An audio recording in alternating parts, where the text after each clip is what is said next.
Hey guys, welcome to another informative session with Amali Amale Sounds. In the sound. last video, I showed you how to check and know the BPM and key of a song, a track, instrumental before you start working.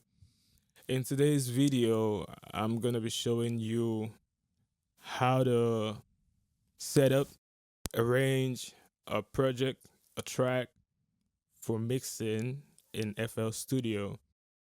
I'm literally gonna be showing you how I do it, but the way I do it has been tailored to be easy, fast, seamless, and effective.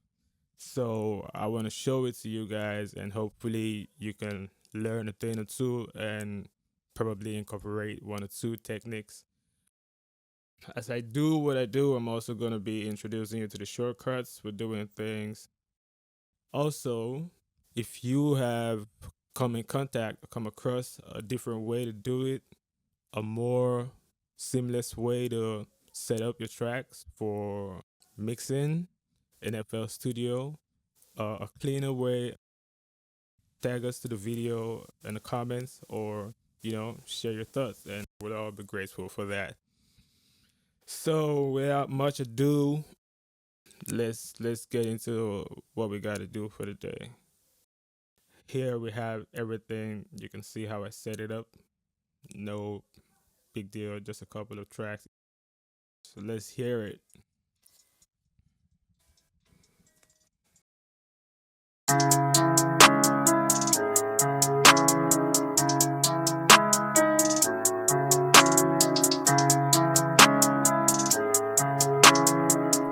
You just by the way.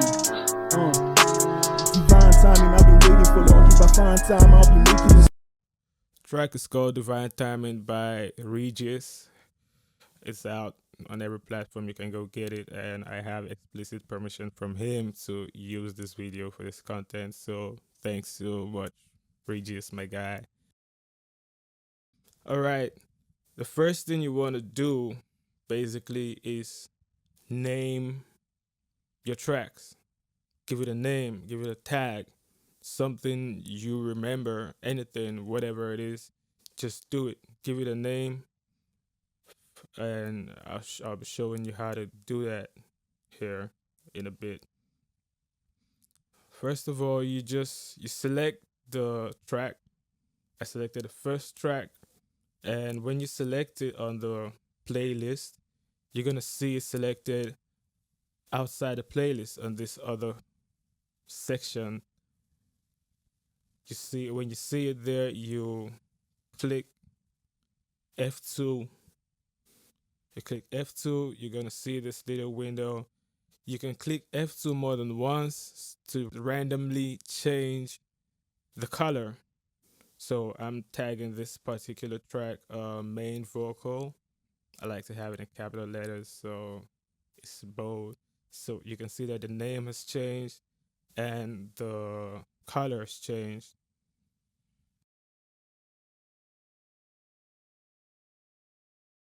The next track is gonna be, let's listen to it first.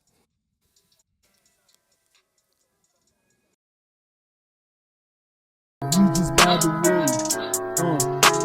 Divine timing, I've been waiting for long. If I find time, I'll be making a song. A fine line between hating and love is the line, guys. Levitating the law. I think these are some backups.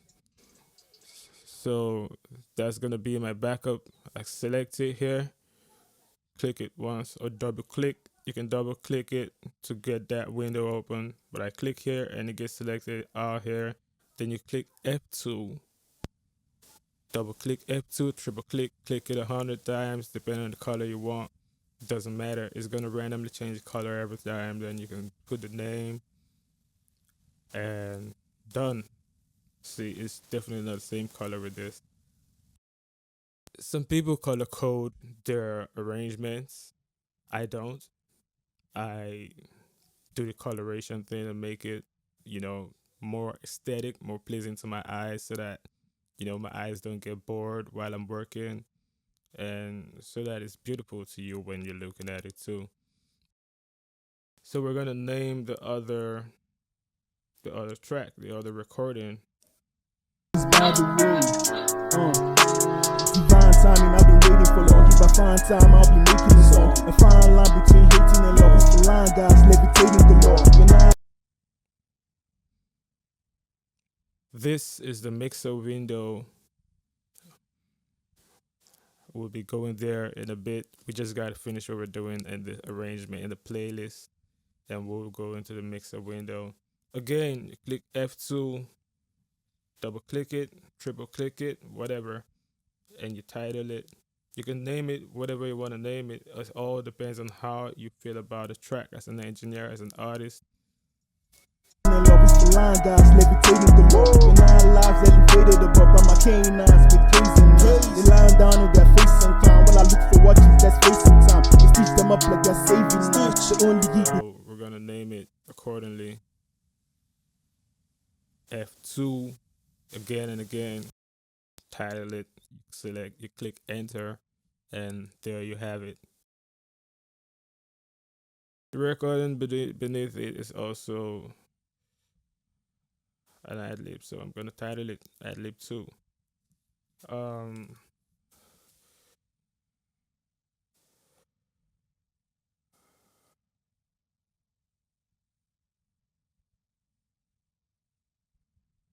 the way I structured, I have the main vocal at the top. I have the backup vocal a little beneath it. I have the punches beneath it. I kind of arrange them in a manner of importance. So you have the most important at the top, and the backups and the others follow down below. Today we're all about arrangements, so you need to understand what's going on here, and that's it. love, it's the line, guys, levitating the law. When our lives elevated above by my canines with praising me. They lying down on their face and clown. While I look for watches that's facing time. They stitch them up like they're saving me. The only geek with big pages, crime. Most days you really fit hate the grind. The engine no go fit way too fine. No watch the process and watch the progress and know it's never too late to shine. Back to back, I be stretching it without getting an elongated spine. Black to black is all darkness. Gonna kryptonite about Clark Kent. Leave me over. I really like this song. This song is so dope. This is the totality of everything. The track is not a long one. It's so that it's all easy. And these uh these methods can be used for longer tracks, can be used for more dance tracks, can be used on whatever. You just gotta decode it in your brain, know what the different elements are, what the different recordings are supposed to be doing, and you title them. You set them up, then you title them one after the other.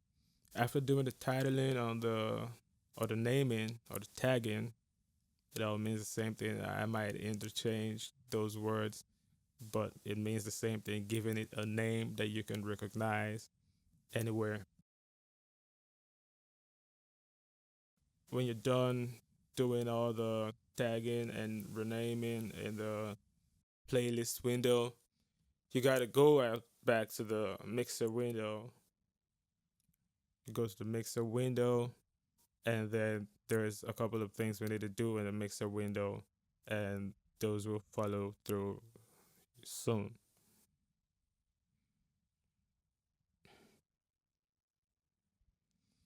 Basically, you were gonna have to title.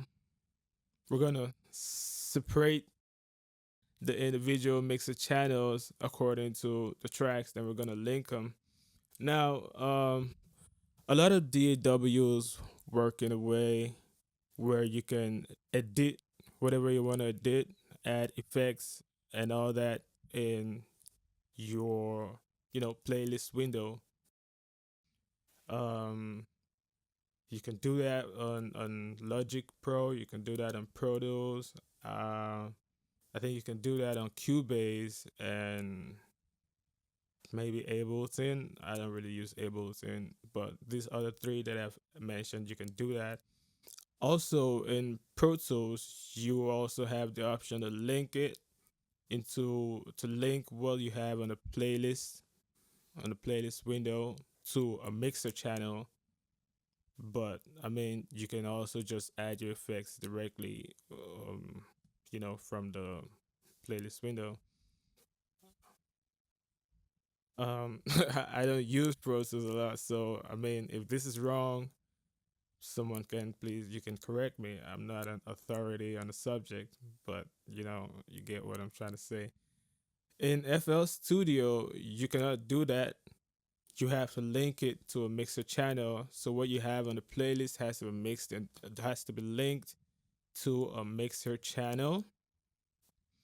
And that channel is going to control everything that happens to that particular piece of recording or sample. So what we're gonna do in the mixer channel is title some of this channel, specify them for explicit use for the recordings that we have. I'm gonna name them according to what we already named them in the playlist, so that it's easy for us. So let's get to it.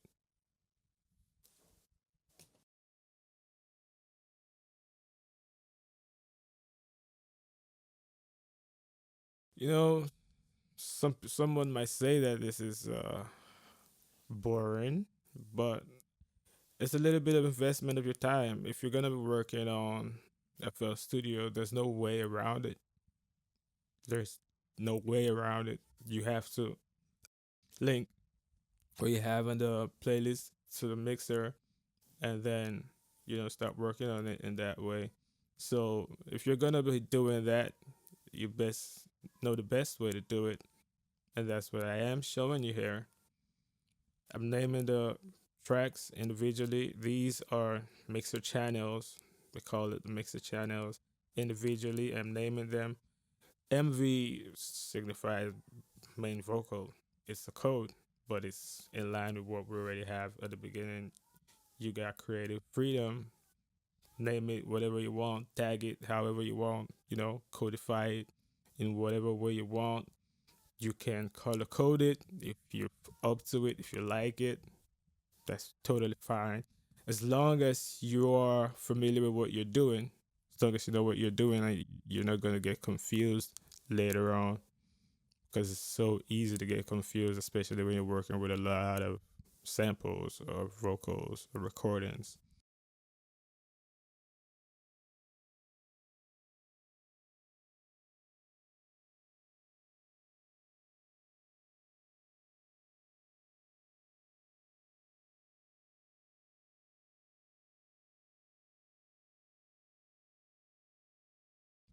Having specified a couple of tracks, a couple of channels for the individual recordings, it's time for us to now go and connect it. You know, in the analog days, you literally have to take a wire from here and connect it in something else. So it's the same idea behind what we're doing here. So we have specified the names of the tracks on the playlist. We have specified a couple of channels for them to be connected to in the mixer. So now we're gonna go connect it. The easiest way, I mean, it's probably the only way, is to find the track, the exact recording, and double click the left on your mouse. Then you scroll through on this little box here. You scroll using the center wheel on your mouse or using the gesture on your trackpad. However you want to do it, you do it. But while you're scrolling through, you're gonna be able to see the names changing here, and you scroll until you have the name that you have selected in the mixer channel, and you put it there and you let it stay there. I'm gonna do it for the rest of them so you can see it. You make sure you're sending it exactly where you need it to go. You don't want to send your main vocal into the channel for the ad lib, because then you started to cause some confusion, and you don't want to be confused. You want to spend your mental energy being creative and not troubleshooting. So these are the things you need to do before you get into it.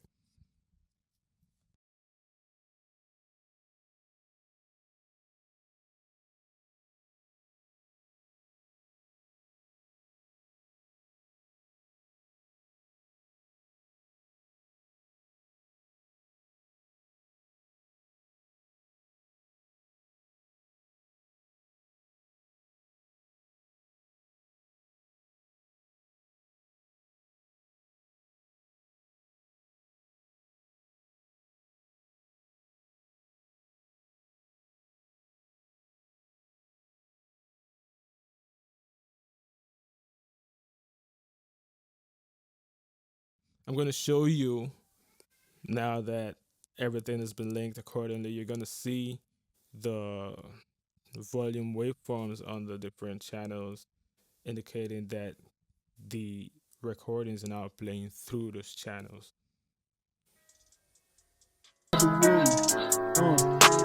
Divine timing, I've been waiting for long. If I find time, I'll be making a song. A fine line between hating and love. It's the line, guys, levitating the law. When our lives elevated above by my canines with praising. Hey, they lying down with their face and clown. When I look for watches that's facing town, just teach them up like they're safe. So that's that. You can see it. It's all connected. It's all been put in there in the right place. You might think that we're ready to get into effects and mixing proper, but still a little bit to be done before we can do that. Now, I'm teaching you the easiest way, showing you the easiest method, the most seamless method. The and with this method, you're gonna be able to avoid confusion and conflict. It's only a little bit of investment of time. Now, as easy as it is to just put on the effects on this channel, that's not how it's done. I mean, in every industry, there's something called best practices.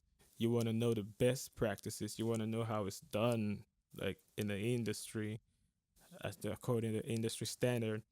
So these little outputs that we got here, these channels that are the outputs for those recordings, we're gonna send them into individual buses. We're gonna send them, we're gonna connect them to another channel that's gonna act as bus, and on those channels is where we're gonna be doing all the mixing. So these original channels are gonna be blank, are gonna be just outputs that are sending sound information to other channels. Now, the second bit of channels that we're gonna create, that's where we're gonna be doing all our mixing proper. We do that because it makes it easier to control. Yeah, a non-destructive way of working on your track. So you do not diminish the original vocal samples. You are totally working in a different place, and you can do all your creativity in that space. So we're gonna specify a couple of new channels.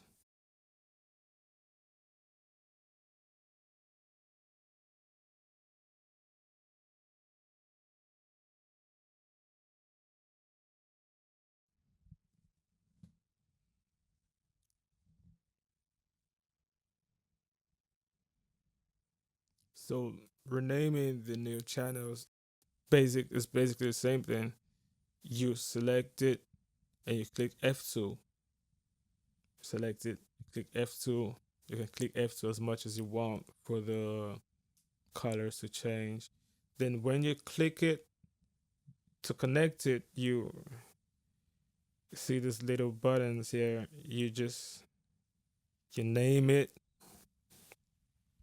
Then you come here, you come down, connect it here, disconnect it from the master. Simple, right?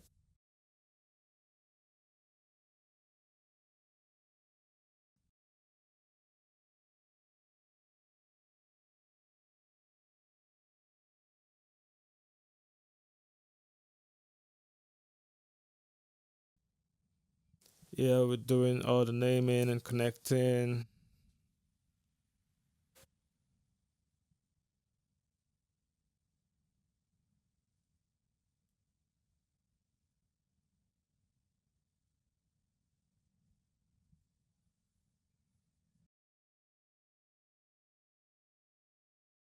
You can see that these few channels are a little bit close to the edge. I want to move them, away from the beginning so that we can have enough space where we're going to work. To do that, all you got to do is click on the shift button on your keyboard. Then with your then scroll using your center mouse wheel or using the two finger gesture on your trackpad.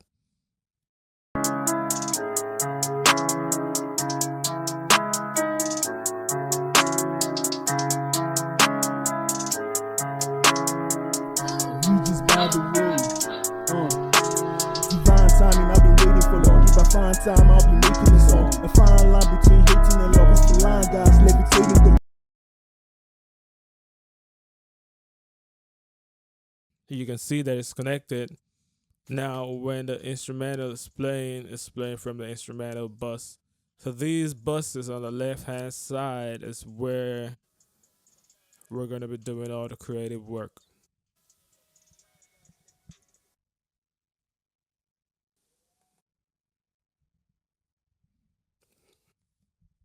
So basically we have arranged everything as it needs to be. These is what you do when you wanna set up your track for mixing.